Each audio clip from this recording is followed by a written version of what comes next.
Chloe Cerise was a major supporting character who appeared in Pokemon Journeys. She lives in Vermilion City with her family and attends a school there as well with her best friend and partner Pokemon Eevee. Now, while Chloe may not have main character status, without a doubt she played a huge role. Okay, well maybe not huge, but she definitely had a role in Pokemon Journeys.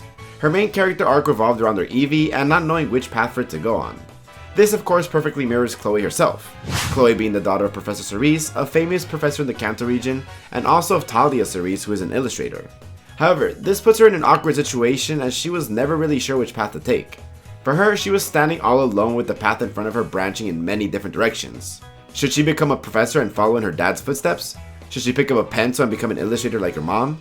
Should she subscribe to this channel and help us get to 50k subscribers? She literally had so many options and only one was correct. This all changed for her when she would be introduced to her first official Pokemon. Sorry, Yamper.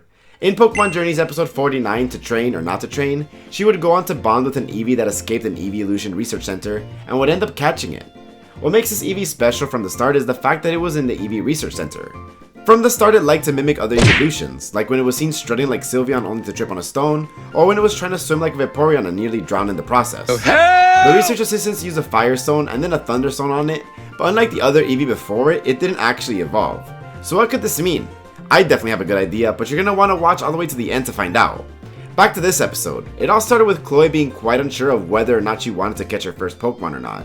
But ultimately, after teaming up with this Eevee and showing a strong affection towards Chloe, she eventually caught it and added it to her team. While this didn't immediately make Chloe want to become a Pokemon master or anything, it did kind of spark an interest in her. Knowing about Eevee's curiosity about its evolutions, it was only natural that Chloe would also want to help her new friend get more acquainted with its evolutions. So going from now, Chloe wants to introduce Eevee to all of its evolutions so that it can decide which one specifically it wants to evolve into. With 8 Eeveelutions to check out, it's going to be a lot of work for them to check them all out, but let's go see how Eevee dealt with all 8 of its possible possibilities, and then talk about the best outcome for Chloe and her Eevee.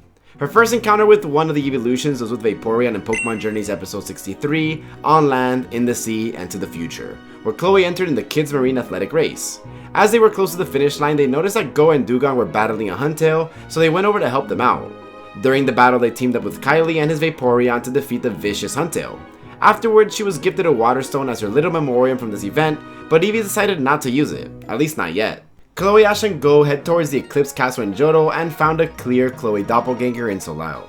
She owned 2 Pokemon, those being the Johto Eeveelutions, Espeon and Umbreon. Eevee was able to interact with both of them throughout the episode, and even use Copycat on their Reflect and Dark Pulse to get a better feel of what it's like to be one of these two. After her efforts, her little present was this thing with a picture of Umbreon and Espeon engraved onto it. Talk about self-absorbed. Now it's time for one of the more memorable meetings that Eevee had with one of its Eeveelutions, and that's when she met with a transfer student in her class named Regina. She had a cold and distant personality, with her partner Pokemon appropriately being Glaceon. Throughout the episode, Regina and Chloe formed a nice bond together, and in turn Eevee was able to learn a lot from Glaceon. It culminated in everyone using their ice attacks to make a fun snow playground and play together. She was given a snow globe after this encounter and to remember the time that she spent with Regina. Back at Cerise Labs, Chloe overhears her father talking about a Pokemon flower arrangement class that is going to be held by Celadon City gym leader Erica. Chloe takes this as a perfect opportunity to go and take this class and have Eevee meet with a Leafeon. Erica talks about how their gym uses Pokemon scents to make perfumes, and as usual, Eevee is there looking at Leafeon and considering whether or not it wants to evolve into one. Team Rocket is here this time, and together with Leafeon and Erica, Chloe and Eevee along with Ghost Pokemon help take care of the problem. This time, Chloe's prize for meeting an Eeveelution was a bottle of perfume made by Erica and Leafeon. At this point, we have gone through 5 Eeveelutions, and meeting them one at a time isn't going to cut it, so we get Eevee meeting a pair of circus performers named Harmony and Billy with their partner Eevee. While Chloe is there with them, their partners would evolve into a Flareon and Jolteon, and more importantly, Grookey would use its first ever move on screen. Go Grookey! Well, during the episode, Eevee would team up with Flareon and Jolteon to make an amazing circus performance that excited the audience and helped them enjoy their day at the circus. Thanking Chloe for their help and for helping them with the performance, they gifted her a Thunderstone and a Firestone. A cool throwback to the research center where Eevee was exposed to the Thunder and Firestone, so maybe this Eevee's only allergic to specifically these 2 stones, so Chloe should try the others. And with that, we only have one more Eeveelution left to meet, and not only is it the most recent Eeveelution, but it's also the most iconic one to return, that of course being Serena's Sylveon. In Pokemon Journeys episode 105, reuniting for the first time, Serena goes to Lily Cove City after hearing uproars of a Sylveon trainer and wanting to go meet one for herself. It is there where she eventually runs into the amazing trainer, and it's none other than Serena. They bond together, with Serena even encouraging Chloe to have a performance of her own at the Lily Cove City normal rank Pokemon contest spectacular. Now that Chloe has done her part of having Eevee meet all of its possible futures, it's time for Eevee to finally make that choice.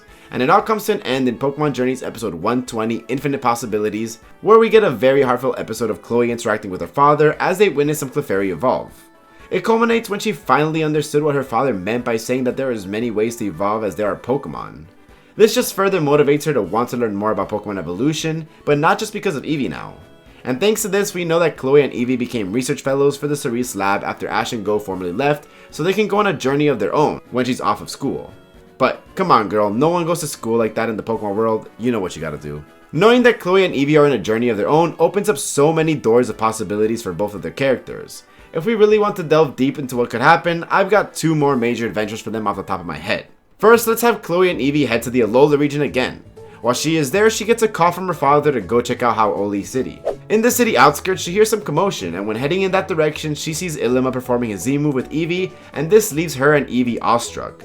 We could then get an episode where they both do some sort of trial to earn a Z Crystal and be able to perform this move together. This is something that is exclusive to Eevee as itself, which is a direction that the anime clearly wants to take her character in. Speaking of Eevee exclusive mechanics, how can we forget about Gigantamax Eevee?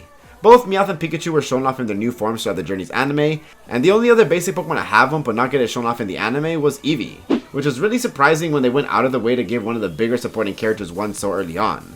So in another adventure in the Galar region could have Eevee come into contact with some Dynamax particles which accidentally evolves the Boyle, and that's when Chloe gets told by the same person that the fact that Eevee is able to gmax shows that it has the gmax factor and it's not actually able to evolve unless she went out of her way to remove it. This could add a bunch of layers to the dynamics of both characters, and it could work in a great way to further characterize them. We could also go in the way of making Eevee more like partner Eevee from the Let's Go Pikachu and Eevee games. This Eevee is also special and unable to evolve but has access to a lot of moves that Eevees aren't able to learn. Making the Eevee that Chloe has be able to do this makes it more exciting for everyone to see. We already know that Chloe's Eevee can use the move Copycat to copy moves that other Pokemon do, but all of the Let's Go Eevee exclusive moves would also be fun. Another great reference is Eeveelutions, since it's able to learn one move from each type of the evolutions that it has. Which of the Eeveelutions do you think best fits Chloe's? If I had to pick one, my ideal outcome would be for it to have a Gmax factor. It made the most sense to me considering that Chloe and Eevee are in Pokemon Journeys, which is supposed to take place as the 8th generation of the Pokemon anime. Gmax Eevee would only ever really be able to be shown off during this time, and the fact that both of the other basic Pokemon Gmax forms were shown off in its anime but Eevee wasn't, was a complete shame. Of course it was Journeys, and Journeys did many things wrong, but they could have definitely done a better job at showing off more Gmax forms, even if it was just in the background. But what do you think?